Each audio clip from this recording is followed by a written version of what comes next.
G'day everyone, welcome back to the Don't Bowl There podcast, episode 4. Got quite a special episode today. Aaron, do you want to tell us what's going on? Yeah, very, very exciting episode here, guys. Our first guest on the Don't Bowl There podcast is television radio host Gus Warland.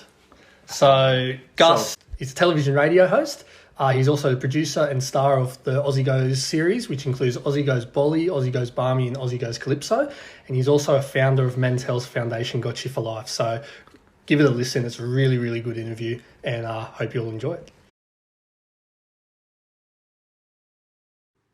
How you going, Gus? How you going? Oh, God. I've got no sound. Oh, sorry. got Got the sound. There we go. I think we should be right now. Hey, Perfect. Can you hear me all right? Yeah, Yeah, gotcha. Got us? Yeah. Absolutely perfect. Thanks for being on time too, boys. I appreciate it. Yeah, No of worries, course. yeah, Thank you so much easy. for coming on and coming to talk to us. My pleasure. No Yeah. problem at all. Happy to talk to you, boys. Really Thanks, appreciate it. it's awesome. Yeah. We appreciate it. Oh. So should we kick things off? So how are you going with like the current circumstances that are going on at the moment with COVID-19? Yeah, it's certainly been a bit interesting, hasn't it?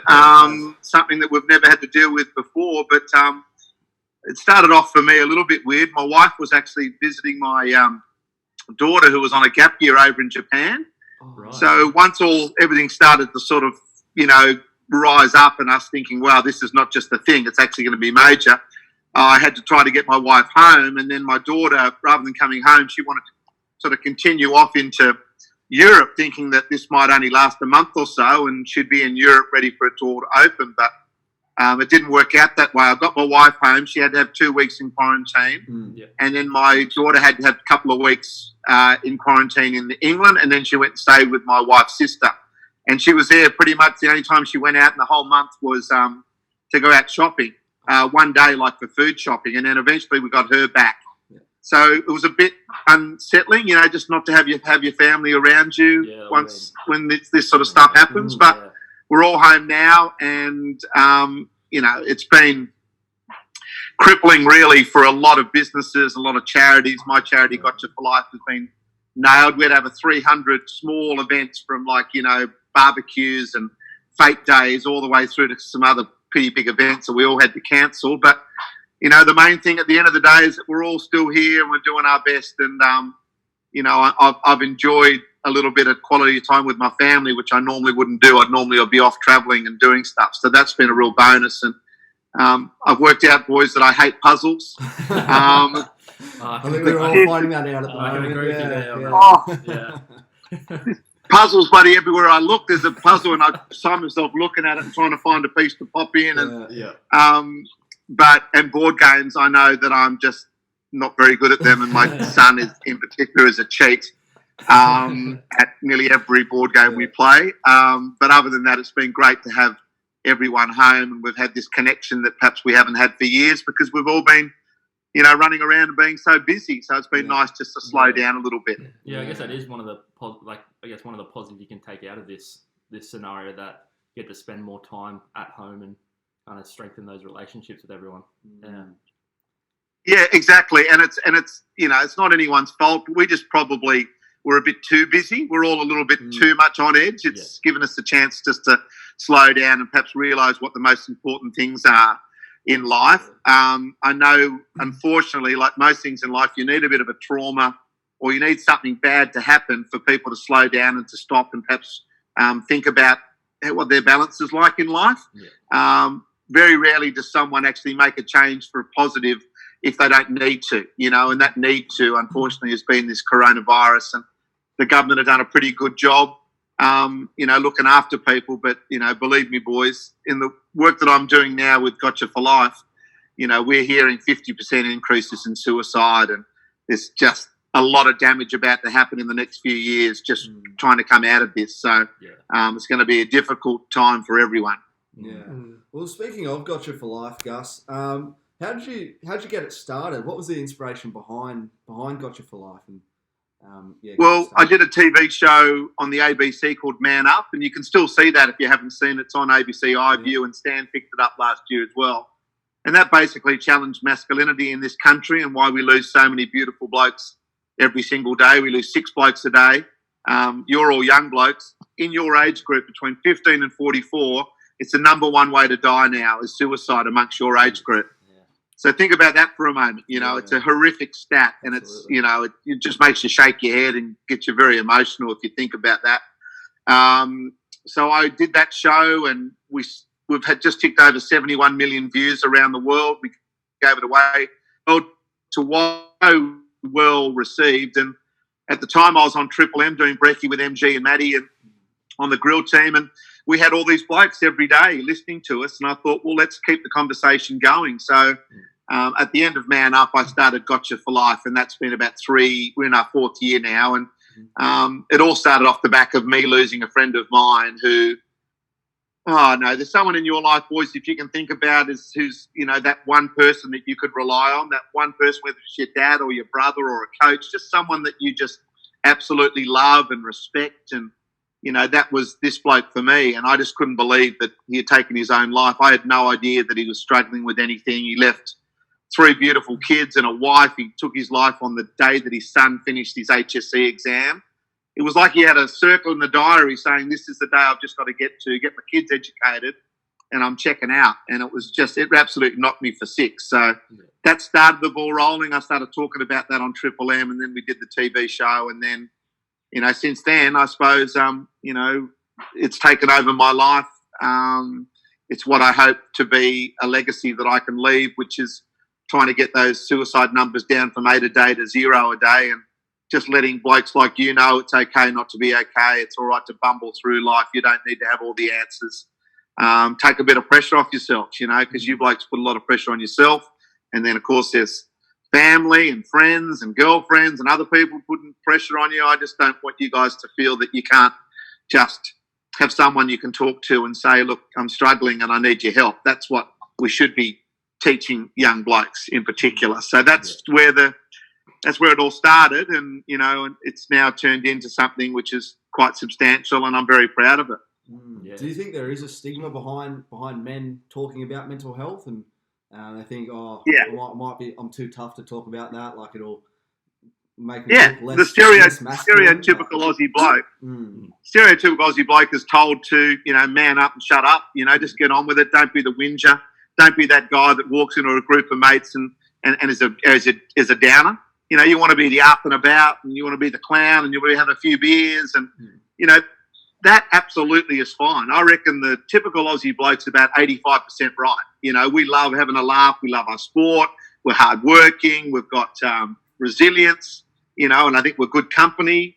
If you travel overseas with your accent, people just love you straight away. It's just good fun being an Aussie bloke. But it doesn't mean that we've got it absolutely right. And sort of the set of rules that basically we're living by was set so long ago. You know what I mean? So why don't we just look at those rules now and go, you know what, we can tinker with them a little bit. And one of those is, rather than burying all your emotions, find someone in your life. And you 3 boys there, you're all mates, right? Yeah. There'd be a group of mates that you would have also.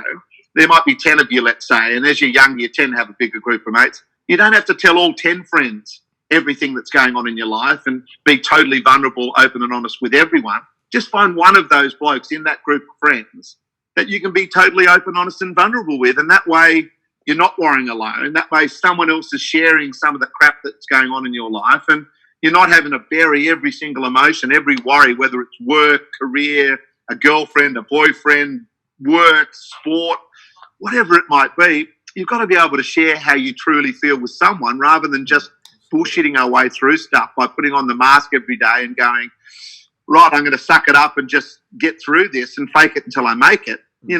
We can do that to a certain degree, but at some point you've got to have someone you can talk to. And there's a huge stigma attached to being an Aussie bloke and being a man, and we've got to stop it, because these stats, like I said off the top, 6 a day, every day, the number one way to die in your age group. We're not doing everything right, are we? If they're the stats. So we've got to look at it and go, right, what can we do differently? And I think building your emotional muscle so you're mentally fit is probably the most important thing we can tell blokes like you. Definitely. Yep. Yeah. So, following on from that, how would you say would be some of the best ways to kind of manage stress and your mental health? Particularly during this time, it's a tough period. how would you say would be some good ways to manage that? Yeah, no, absolutely. Great question. And for me, I like to talk about mental fitness rather than mental health, because mental health tends to have a bit of a negative connotation. Yeah. As soon as you say mental health, people start thinking you're going nuts in the head, or, you're someone that's not coping very well and stuff. So, you boys all look pretty fit. But so anyone listening to this, get a pen and paper out and say, right, what's my mark out of 10 for my physical fitness? And what's my mark out of 10 for my mental fitness? And if they're not 8, 9 or 10 out of 10, then you've probably got something to work on. Mm. So if you're physically unfit, what do? It's pretty simple. You start eating cleaner, you're drinking less grog, you're moving more. So that's sort of out there. The exercise is required to go to a gym and go for a walk and stuff. You know what to do to lose some weight. But what are the exercises around building your mental fitness? So that's the stuff that I'm talking about. Sorry, I just had a phone call come through. For me, boys, it's building on mental fitness. So what does that mean? It means learning how to be mentally fitter. And for me, it's by being totally vulnerable. So you've got to be vulnerable with at least some person in your life so they know exactly what's going on. The stuff that you're ashamed of, the stuff that you're worried about, the stuff that you're overly happy about, just everything that's going on that's really true in your life, and it means a lot. That's the type of stuff that you've got to tell at least one person. And then if you then go into your group of friends and you're having a few beers and stuff, then you can bullshit a little bit. You can sugarcoat stuff. You can get through it however you want to get through it. But some person, and it might be that someone in that group's going, I know he's bullshitting now, but I've got his back because, I know the truth. And you can share stuff with each other. When people get in trouble, and it's not just your age, it's my age too. I'm 51 now. It's when people worry alone. If you're worrying alone and you've got all these thoughts and stuff going around your head, you are going to fuck it up. For sure, at some stage, you are not going to be able to manage things properly. You might be able to manage certain things and you bury a certain amount of emotions, but I've been looking after Steve Smith in his 100 hours of community service right after all the South African debacle. Yeah. And Steve had a great community around him to be able to talk about it. He had to go back and finish that test match. Everyone forgets about that after that presser. He then had a couple of nights in South Africa, flew back home. He had no idea what was going on. He had his dad, his fiancée, who's now his wife, his best mate and his dad. He had those 4 people that he could talk to about how he truly felt. He wasn't bubbling anything up. And he talks when we go to schools and clubs and stuff, that without those 4 people to be totally honest with and just to get all his emotions out and have those tears, he doesn't know what would have happened. And he talks about having like a balloon. And every time you blow up a balloon, every time you've got a bit of stress or drama and you're not telling anyone, so you're keeping it within, it's just like another blow. And eventually it's going to boop, boop, boop and burst. Mm-hmm. That may not be suicide, but it might be anxiety and depression or not living your full life. So we've got to learn how to let those emotions out, not bury them down. And I think being open, honest and vulnerable is the way to do it. The thing is that we're never really taught that. We're not taught how to do that very well. So that's what the programs do, the Gotcha for Life support. Yeah. That's what we do to make sure that they get out to every sports club and every school and every community so blokes can start learning how to have some conversations that build the emotional muscle that allow you to be mentally fit. Yeah. Yeah. I might just jump in again. Speaking of Steve Smith again, how was it working with him and how was it being inside his head, I guess, like straight after Cape Town and what happened in South Africa? How's he feeling and how did he cope with it all? I know he said he had his 4 mates, but I'm sure there would have been other things going on and just, how did he cope with it? How's it working with him? And, what was he feeling during that time? Oh, he's an absolute champion of a person and, pretty good batsman. Yeah, goes okay. For him, it was shattering. Of course, it got, something that he absolutely loved and adored. Imagine, it's the best thing in the world. I still think I'm going to be kit picked for Australia one day and get my baggy green. That's the dream, right? Yeah. So it got taken away from him just when he was at the peak of his powers. Like everyone was talking about, Bradman-esque and stuff. So for him, it was him getting his head around that something that he loved and adored wasn't going to be there for him for at least the next 12 months. And, of course, there was more than 12 months perhaps because he didn't know if he was going to be selected and what the just what the lie of the land was going to be after that 12 months. So, when you're going through trauma like that, you're not thinking clearly. So he thought it might be all over completely. So for him to come out with me and do the 100 hours community service and to give his time and to be so open, honest and vulnerable and stuff with schools was unreal. And he noticed it right off the top how important it was for him to tell his story and how many kids were there like sponges taking it all in and teaching people it's okay to make a mistake, and as long as you put your hand up and you own it, then you can come out the other side. And of course we know what happened straight after the year ban, the Ashes, and he had the most magnificent Ashes because he was so mentally tough, because he'd been through a really tough year where he had sort of questioned a whole lot of other things that were going on. But like I said, he had his 4 strong people, he had some sponsors that stuck by him, he had all his teammates that loved him, so he just basically just got himself into a pretty positive mindset most of the time. But he talks at schools about heaps of times where he'd wake up and just feel so flat and he'd have to build himself up over the day to try to get stronger and stuff. So he still has days like that as well. He's changed a lot of his ways that he does stuff. He used to read everything, every Twitter, every Facebook, every Instagram. Now he doesn't look at any of that stuff. He keeps that all out of his head. He just worries about the people that he trusts, loves and respects. But yeah, no, there's no doubting him and Davey and also Cam would have gone through absolute heartache, and they just needed people around them to discuss it with. If they had to worry about that stuff alone or try to get through that stuff alone, it would have been much, much harder, and perhaps they may not have come out of it as well as they have. So great time for him to look back on his life and to get some priorities and stuff going. And the fact is that after the Ashes, he came out and had 2 days free, and he rang me and said, "Gussie, let's go. 2 schools, brother, let's do it." And I'm like, Smithy, that is awesome. So we went to a couple of schools, and he's been brilliant with me doing some stuff virtually during this during the COVID, and it's been great just to see how positive and upbeat he is. He's keeping his fitness going, and he is raring to go. But yeah, he's come through absolute highs and lows in the last couple of years. Yeah, for sure. I just have another quick question just before. Sorry to ask all the questions, but Nick and I both play for Sutherland, where Nick Steve also plays, and I remember standing behind him in a fielding drill once, and I just remember, this guy smells incredible. So my question is, does he always smell that good, or is it just puts it on for the lesser cricketers? For the boys, no, he's always on time. Yeah. He's always actually early. Yeah, he's always looking smick, hair perfect, and smells $1 million. Yeah, sure.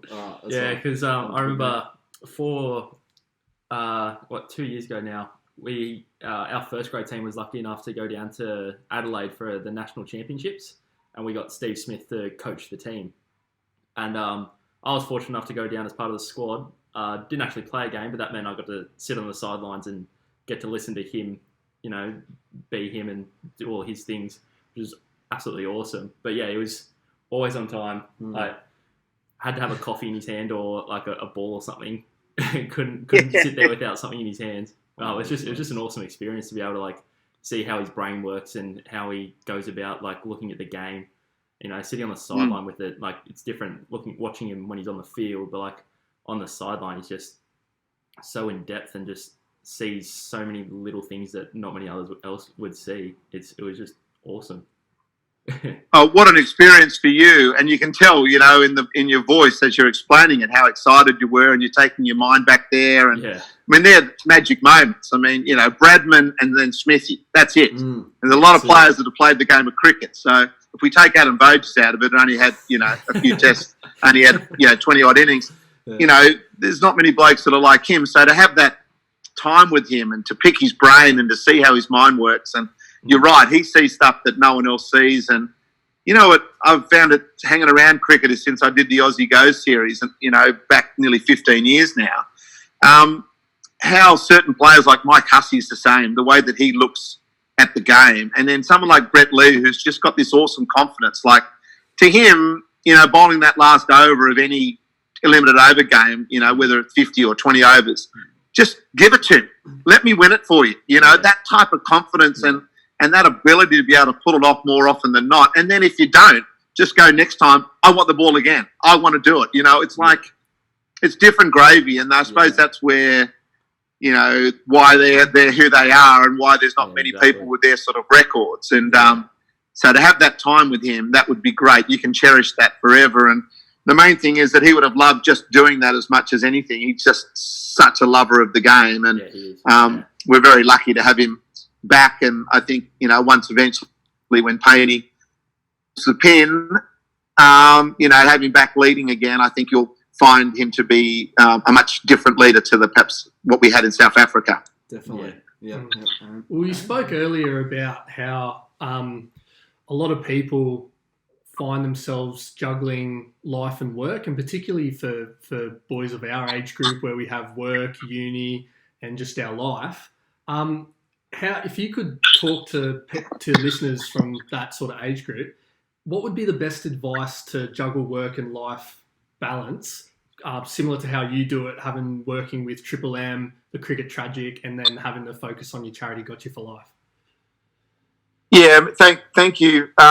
Basically, balancing is the toughest thing you can do, and what you tend to do when you're a bit younger is focus a little bit either just on not working, like some blokes, like my son downstairs now, or blokes who just go all out, and that really depends on your upbringing and stuff and how you've been brought up. But for me, you've got to write it down. Like, you can't just go out and say, you know what, I'm going to do my best to get this balance, because you'll always overdo something, whether it's the drinking and the not working, or the days off, or the sport, or just doing nothing, or you'll throw yourself into too much work and you end up not playing sport or that sort of stuff. So for me, one thing I've learned is I write down exactly what I want to try to get out of my week or season or year or whatever it might be. So for me, the Cricket Tragic, at the time, breakfast radio, when I started Cricket Tragic and Gotcha, there's no way that I could do all those things properly, because you've got to be in bed by 8:30 when you're doing brekkie radio, because the alarm goes at 3:30, and you've got to be available to about 11 o'clock. And then Fox will say, look, we're going to go and do this stuff for the Tragic today, and that might be, a 3 or 4 minute piece on TV might take you a full day to actually shoot. So, there's a lot going into even a half-hour program like Tragic. And then, of course, I've got 3 kids and a wife and Gotcha for Life. So my best advice is to write down, and I do it normally on a weekly basis, what I need to get through and what's the most important stuff for me. And, of course, most people go, well, I need to do the stuff that's going to earn me the money, so that goes on first. Well, I would say that's probably not right. What's the most important thing at the end of the day is your family, your loved ones. You blokes, none of you blokes are married, I'm assuming. No. So a girlfriend or family or people like that, or your mates, that's your family at the moment, isn't it? So you go, right, I need to have a certain amount of time with them. I've got a certain amount of time for work, and always make sure you've got some time for yourself. Most blokes don't ever put any time in for themselves, and that could just be half an hour a day.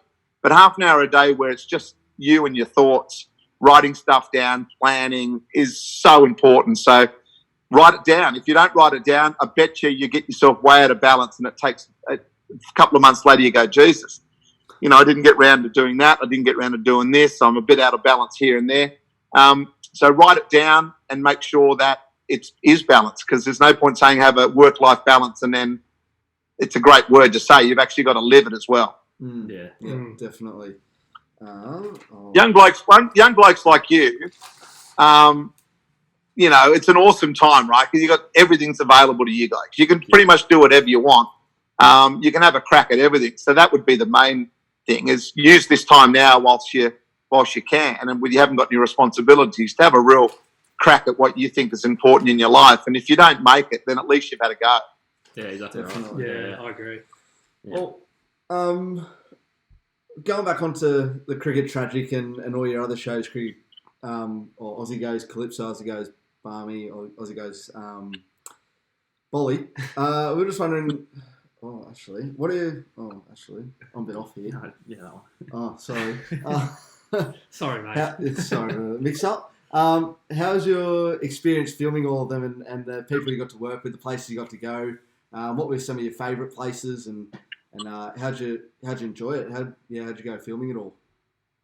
Oh, it was the best. It was just unreal. Like, I was 38 selling laptop computers at Toshiba in the UK, and Jacko asked me to go to the Saturday of the first test match of the 2005 series, which is just one of the great Ashes series. And Ricky Ponting had bumped into Jacko in the streets of London and said, look, you've got to come and see the boys. The boys would love to see you. Why don't you come Saturday? So Jacko rang me. I was up in Lincolnshire, a nice beauty. So I caught the train down and we went to the game. And about 5 o'clock, Ricky Ponting's personal assistant rang Jacko's number and said, are you coming in tonight? And Jacko was like, I don't know if I should go now. Like, I see Australian dressing room, we're at Lord's. I said, fuck off, mate. We are going. 100% we are going, and we're going to go and have a great time. And Jacko's brother and uncle were there too, and they said, no, we're not going. So Jacko and I went in, and we thought we might hang for about 20 minutes or so. But, God, you should have seen the mutual love in this dressing room. Like, Jacko walked in, and they're all like, oh, and he was like, oh, and I was like, oh. Everyone was just like, this is so good. So at the time, Stewie McGill was 12th man. So he was running around. He loves a drink. So he was running around getting everyone drinks. I think the Aussies needed 4 more wickets the following Sunday, the last day to win. So the test match was done. The weather was set fair. So it was pretty much nearly the test match done. And I remember just looking at Jacko, and he was taking photos with people, and then they were taking photos of him. He was taking photos of them. At one stage, I was out on that little balcony you guys would know at Lord's there in the away dressing room, talking to Ricky Ponting, who had just come out of hadn't had a shower yet. He just had his towel around him, and we chatted for about 10 minutes. And I said, mate, I don't want to hold you up, having a shower. He goes, no, you're right, mate.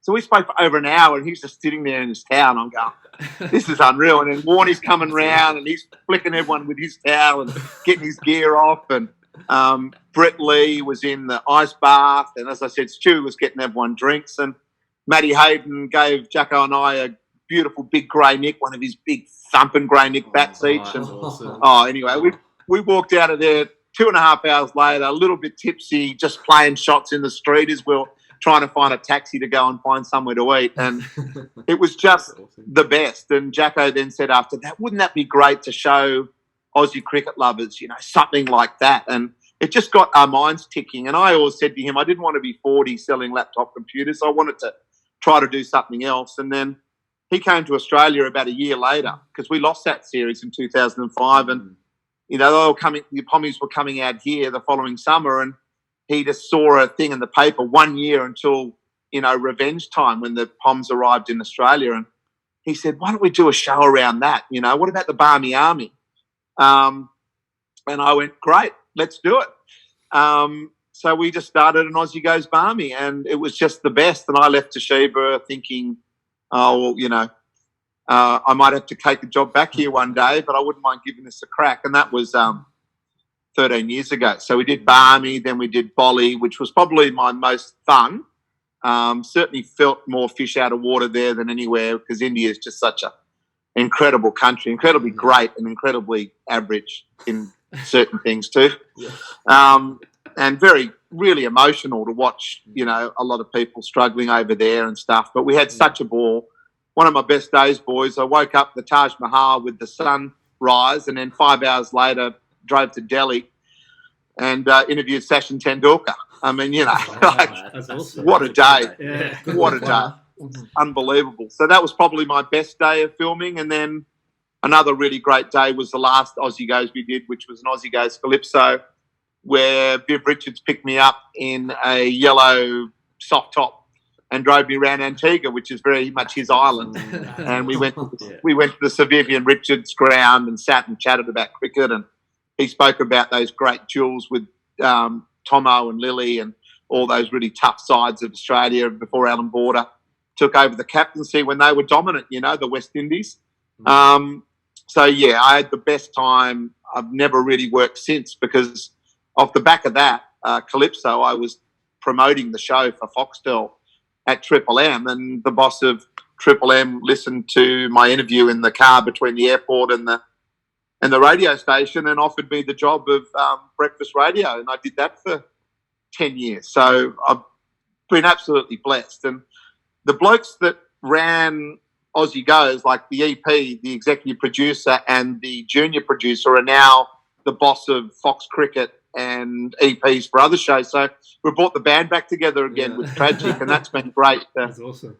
Just to have a show ticking along with on Fox Cricket. It's been great to add to, it gives me a better balance to be able to have a bit of fun around Gotcha, which is extremely emotional and quite sad at times. And of course, the radio now with Jet Set Legends, I get to have a bit of fun on a Saturday morning. So I'm blessed. I've just had the best fun. Yeah. You can go, mate. I think it's yours. So onto sort of cricket and just sport in general. We know how much you love your sport.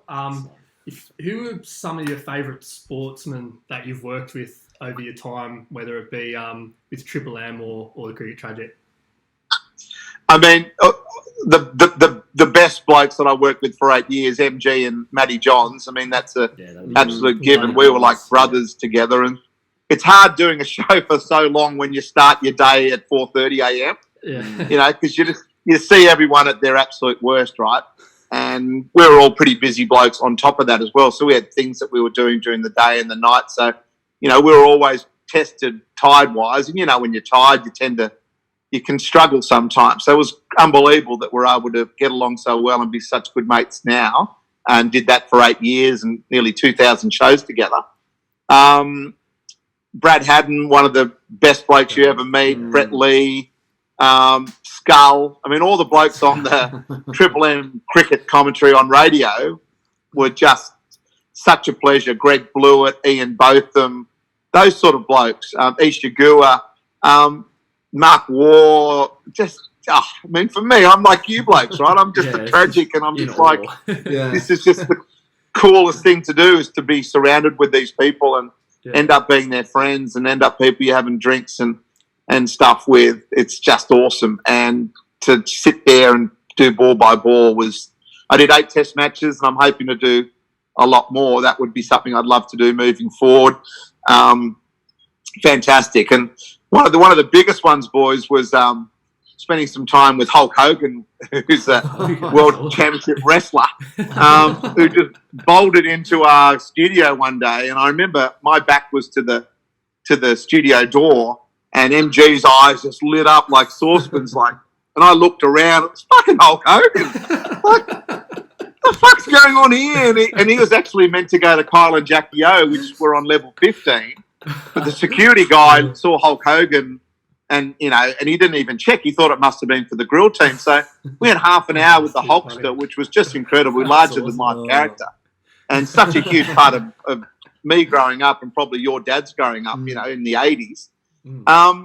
And then he stayed with us, and then he left. And then Colin Jackie O never got to get him on. They were promoting him all morning. They were the number one show, and they never got him because we got him for half an hour. And by then he was an older bloke, so he couldn't go back and do 2 things of what he had done. So we got him, and that was great. But for me, those cricketers that are now mates, it's just unreal. And of course, Smithy's right at the top of that too. The stuff that we've done and the work that he's doing now, saving lives by being open, honest, and vulnerable.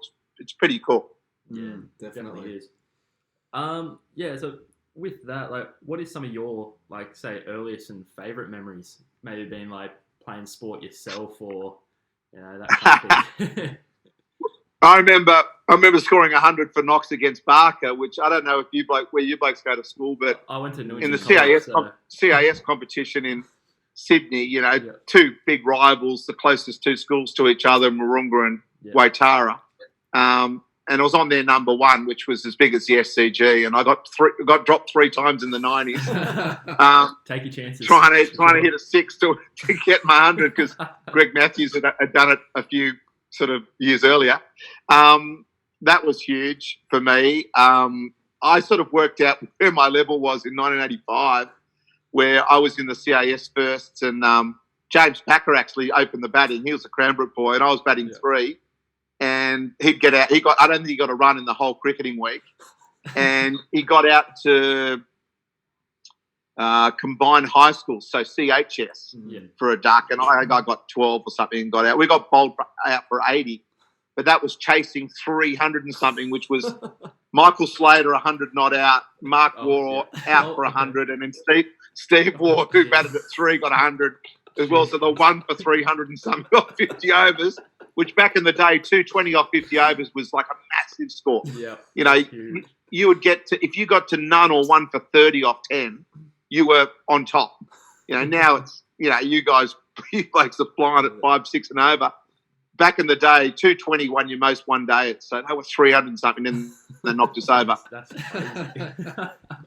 And I just remember I had a formal that night. And I was in the car park, you know, doing the best I could, you know, putting a bit of Norska on. I didn't have time for a shower. I was late. I was thinking about what I was going to do at the formal and the girl I was going with and all that. They flogged us. And then I looked down, and they're in the nets, and the three of them are smashing it, bowling to each other, batting, catching, just so excited after winning this game. And I was sort of like, they're the blokes that are going to play for Australia. They're not only talented, but they've just got this dedication, right? Yeah. And so it's good to find out your level early. And I suppose my level was so much lower than theirs. It was never even a carrot for me. I feel sorry for the blokes that are really good cricketers, but they haven't got that little X factor that blokes like Smithy and the Wars and Slater and blokes like that have. You know, it's just something that you can't really pick, but they're just in the moment. That's when they do it. You know, at the moment that is the most important, they won't fail. And they do that more often than not. But for me, I just love playing all sports. And as you know, I'm like you blokes, I'm assuming, just love everything. Can't wait for the footy tonight. Yeah. Can't wait for the Roosters tomorrow night. Can't wait to talk to the boys. Dead Set Legends Saturday. I've got a walking group on Sunday. That the whole discussion for 2 hours will be just sport and when other sports coming on and the footy. And yeah, I'm just tragic with all that stuff. But I was okay at sport, never the best, but loved it. And what I loved most about it was the team. There was 8 blokes from my under 11 cricket team at Knox Prep that came to my wedding in England when I was 26. Oh, wow. So awesome. This group of blokes, I just loved them, and I overlove them a little bit too much sometimes. I just want to make sure everyone feels like they're getting loved. Yeah. What happens in the change room stays in the change room. Who is some of your favourite sportsmen when you're growing up? Like, obviously not just from cricket, I'm sure you're watching other sports Alan Border. Yeah. Alan Border was an absolute legend. He took Australian cricket, which was on its arse, and just by the scruff of his neck said, "Get on my back, boys. Let me come and do it." So to spend some time with AB and to interview him for the tragic first year, I think it was, and we spoke for an hour and a half at Alan Border Field up there in Brizzy. Only 9 minutes actually came on to the show, and I'm just like, God, I'd love to speak to these blokes all the time. They're just legends. So AB, John Newcombe, who you blokes may or may not know as a tennis player, was the coach of the Davis Cup. He won 20-odd Grand Slams, doubles and singles. He was like a second father to me, lived next door. His son's still one of my best mates. So Nuke was very big. AB. I love a bloke called Bruce Laird, who opened the batting for Western Australia and opened the batting for Australia for a while. Very underrated around that World Series cricket time. And I loved Artie Beetson and loved Freddie Fittler in terms of Roosters. And, a massive fan of growing up with the Wallabies and Rugby Australia. So I actually I did a podcast yesterday with John Eales. So you blokes today, John Eales yesterday, same calibre. Yeah. We like talking to him about, taking pressure, because he was a second rower that used to kick goals as well. Yeah. And there was a test match up against Bledisloe Day Cup match against the Kiwis, and it was right after the hooter, and they gave a penalty away, and it was to kick it to win it. And he looked around to Matty Burke, who was the fullback at the time, and said, he looked around, he said, "Where's Matty?" And they said, "Oh, he got subbed off 2 minutes ago with a cork." And he's like, fuck, I'm going to have to kick this myself. And he stepped up 35 out, 15 in from touch and just knocked it over to beat the Kiwis. And, blokes like that are just legends. And I've been very lucky in the life that I lead now that I get to spend some time with them. And, they're champion blokes as much as champion cricketers or sports people in general, Yeah. Well, we appreciate all the time that you've given us so far, so we won't keep you too much longer. We'll just finish on this question here. For us boys here and everybody listening, how can we get involved with the Gotcha for Life Foundation in terms of fundraising or donating or even just support? I appreciate the question, and it's very kind of you, and we need support all the time. I mean, the best way for blokes like you is to find some sort of challenge that you decide to do, and normally it's a challenge that's going to test you, so one that you have to probably train for and that people will go, whoa, wow, that's good commitment, and then ask people to fundraise, so you guys put it out there on a fundraising page and we can do that all for you, and you set up a challenge, a sporting challenge or some sort of activity where you blokes commit and people can raise money, and then that money can actually stay in your area if you want. So whatever you raise, we've got program partners that can put programs back into your old school or your sporting club. So the money that you raise can actually stay in your area. It doesn't go into a big pot at Gotcha for Life just to be consumed and gone, and you don't know where the money goes. I had a bloke the other day, he raised $1,500, and that $1,500 is going straight back into his sporting club for educational programs for boys at his local AFL club. So, that's the great thing about us, is that we're small enough for you to be quite flexible in whatever you want to do, and the money can actually go back to your local area. So go to gotchaforlife.org. It's got all the details there, or you can contact me on my socials. And, we've got some great merch at the moment made by Deus, which you young blokes seem to like, that Deus gear. My son told me that's what I had to get, so I went to Deus and they said, mate, whatever you need. So we've got great hats and sloppy joes and tees and stuff, which money all goes straight back to us. So we'd love any support. And, of course, volunteers is another thing. We're always got stuff going on. So if you've got a skill set or 5 hours a month or 5 hours every couple of months that you can spare us and you've got a skill set, then please let us know, and then we can ring up and say, hey, we've got an event coming up. Would you mind turning up at the event? We'll give you all your Gotcha for Life gear to wear, and you can perhaps sell raffle tickets, or you can work on the bar, or whatever it might be. We're always looking for people. So anything you can do, boys, would be great. But the easiest thing is to find a challenge, and you blokes work together with your group of mates and do some fundraising. Yeah. It's a great initiative, and really appreciate you taking your time out of your day to chat to us about it and inform not only us but also our listeners about many listeners about mental health and how. Well, it's a pleasure, and I admire you blokes, and how many listeners you have. You're getting off your ass and having a crack, and there's plenty of people out there that could do it but never do it. So the fact that you decided to do it and you're having a go is awesome, and it's just fantastic to see three young blokes who obviously enjoy each other's company having a go. So anything I could ever do to help, and I appreciate any support you can give Gotcha. No, that's awesome. Thanks, Gus. Really appreciate it. Can't say enough, and we're all very grateful to have you on. And thank you so much for your time. Really appreciate it. Yeah, appreciate your insight. No problem, boys. Let me know if I can be of any other help, and enjoy the footy tonight. Enjoy the cricket season once it gets back into action, and talk to you soon. Definitely. Thanks, Gus. Thank you. Yeah, boys. Bye. Bye. Jeez, how good was that? That was unreal. What a good guy. Great guy. It was really cool to hear Gus explain his inspiration behind his Men's Health Foundation, Gotcha for Life, as well as his experience filming Aussie Goes Barmy, Aussie Goes Bolly and Aussie Goes Calypso, as well as his time on the Cricket Tragic and Breakfast Radio with Triple M and Dead Set Legends. So he's a really cool man, and all the stories he had with Steve Smith and Hugh Jackman, who he grew up with school and still close friends with today, was awesome. It's very funny. And one of my favourites is hearing about how he had to play against Mark Wall, Marcus Slater, and Steve Waugh in a junior school game. Imagine rocking up to a game and seeing those three in your top three. I wouldn't go home, wouldn't you? You just wouldn't even bother. I think it was just unreal to have him on the show. We really appreciate him spending the time to talk to us.